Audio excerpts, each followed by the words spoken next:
It's an ideology with a wide reach and a controversial past. It inspires movements and has been associated with violence. So what is Wahhabism?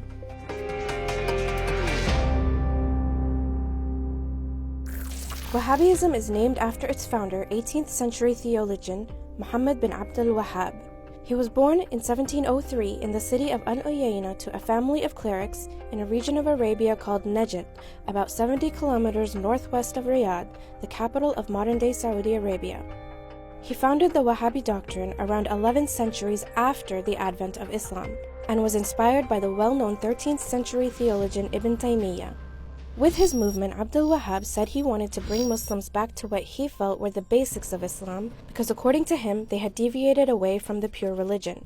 In Abdul Wahhab's most famous book, Kitab al-Tawheed, or the Book of the Oneness of God, he emphasizes that any misplaced reverence is an assault on God's unity itself. Much of the book warns against anything that he felt could be perceived as shirk, or ascribing partners to God, including some practices that remain part of the cultural fabric of Islamic spirituality, such as intercession, devotion at graves, and drawing pictures or images.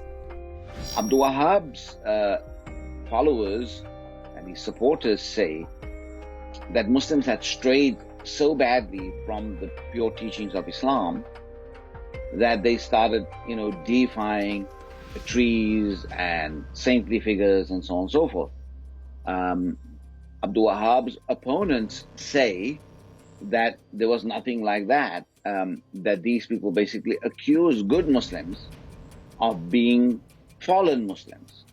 Yasir Qadhi, Dean of the Islamic Seminary of America, says he was very much inclined towards the ideology a few decades ago and understands its appeal, but now finds parts of it to be problematic.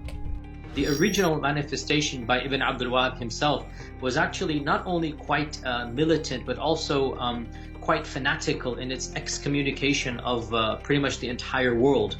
Ibn Abdul Wahhab viewed the Ottoman Empire as being a manifestation of a pagan, un-Islamic, non-Islamic, anti-Islamic empire, and that essentially meant that he viewed the entire world around him to be non-Muslims other than his own one group. So if you wanted to be a Muslim, you had to be with him. Now, this version is not taught anymore. This version has been completely reoriented. Modern adherents to the school do not view this at all. In fact, it's difficult for them to even imagine Ibn Abdul Wahhab would actually say things like this, even though, of course, it's pretty clear in his books.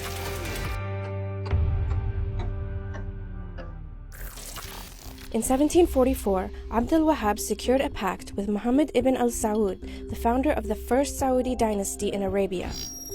As the Ottoman Empire dissolved in the early 20th century, the al-Saud family was able to crystallize its power across both regions of what was then Najd and the Kingdom of Hijaz, and with the help of the British was able to create the Kingdom of Saudi Arabia in 1932.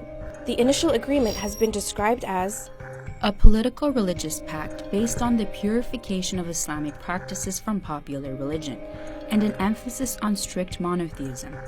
The Saud family has maintained its role of political and military leadership in the modern-day Kingdom of Saudi Arabia, with the descendants of Ibn Abdul Wahhab continuing to serve as religious advisors. إنما سعينا إن شاء الله فيما يظهر الحق ويعلو والأباطيل من تأمل الشيخ وتدبرها وقرأ كتبه رأى حقا أن هذه دعوة صالحة موافقة للكتاب والسنة وأن الله جل وعلا هيأ لها الإمام محمد سعود وأولاده فحموا هذه الدعوة وقاموا بها ونصروها وأيدوها. But many feel that this is exclusionary towards other schools of thought. If you read his writings and you go over his textbooks, if you have chosen to reject my teachings, then you have essentially chosen to reject Islam. PBS Frontline describes the Wahhabi creed in these words. For more than 2 centuries, Wahhabism has been Saudi Arabia's dominant faith. It is an austere form of Islam that insists on a literal interpretation of the Quran. Strict Wahhabis believe that all those who don't practice their form of Islam are heathens and enemies. And this Saudi scholar confirms the point.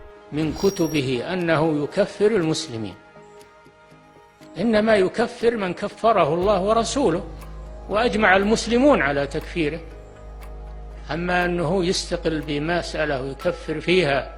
Aidan Bayram says in his academic paper, The Rise of Wahhabi Sectarianism and Its Impact in Saudi Arabia, they see other Muslims who do not think like Wahhabis as associating partners with God. Thus, their blood and goods are permissible for Wahhabis. It's terribly dangerous when you take a look at individuals from within the Muslim community utilizing rhetoric like that around takfir and calling one another a disbeliever. It creates obviously a lot of hatred, a lot of animosity, and really sort of so different than sort of the embracement of the importance of ummah and community within Islamic tradition.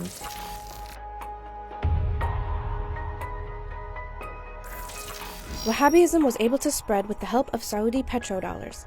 Journalist Farid Zakaria says in a 2016 Washington Post column, in the 1950s, Saudi Arabia's Wahhabi version of Islam, a product of nomadic desert culture, was practiced by a tiny minority of Muslims, perhaps 1 to 2%. Then came the oil boom, and Saudi Arabia, flush with cash, spread these ideas throughout the Muslim world. The reach of Wahhabism outside the Arabian Peninsula has been far and wide. The UK-based Henry Jackson Society released a report in 2017 stating that Saudi Arabia, since the 1960s, has sponsored a multi-million-dollar effort to export Wahhabi Islam across the Islamic world, including to Muslim communities in the West. In his book The Wahhabi Code, Terence Ward states that in Pakistan, General Zia-ul-Haq, after seizing power in 1977, imposed Sharia law and then gave carte blanche to create countless Saudi-funded Wahhabi madrasas. Hasan Bayev is a Muslim Chechen-American surgeon who worked under fire during the Second Chechen War. He describes his encounters with Wahhabis from Saudi Arabia in his memoir, The Oath. These so-called Wahhabis were beginning to cause problems in Chechnya. They claimed our Chechen traditions contradicted the Quran. In another passage of his memoir, he states, I had been told that the Wahhabis offered young men what we considered large sums, from $100 to $200 a month, to join their movement. Asmiati Malik and Scott Edwards say in the conversation, in Malaysia, Saudi Arabia also donates to schools and universities to spread their conservative views. But Wahhabism, which is actually a strand found under the larger umbrella of Salafism, hasn't just been limited to the funding of madrasas and schools. The Wahhabi ideology has also been linked to many violent movements. It's been blamed for fueling the zeal of the 9/11 hijackers and for influencing groups such as Boko Haram, Al-Shabaab, and ISIS. It is correct to point out that some of the theology, dare I say much of the theology of groups like ISIS actually do go back to the original teachings of the founders, which ironically the mainstream bulk of the followers no longer follow anymore. We're hearing news almost every other week of a bombing or a shooting that takes place in a place of worship, on Jum'ah, for instance, on Fridays during the communal Friday prayer, where real devastation occurs just for the sole reason that someone has a different ideology or a different practice than the other.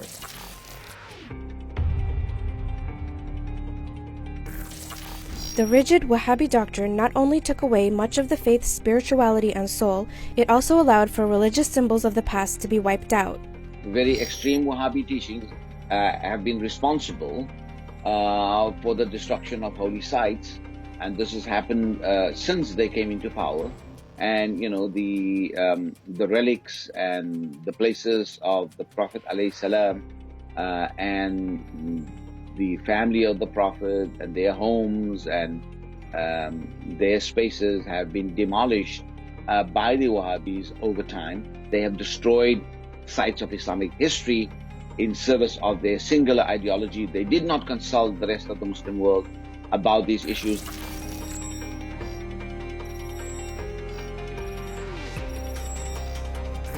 Some Muslims around the world acknowledge the Saudi government's religious legitimacy based solely on the fact that the holiest sites of Islam are under its jurisdiction.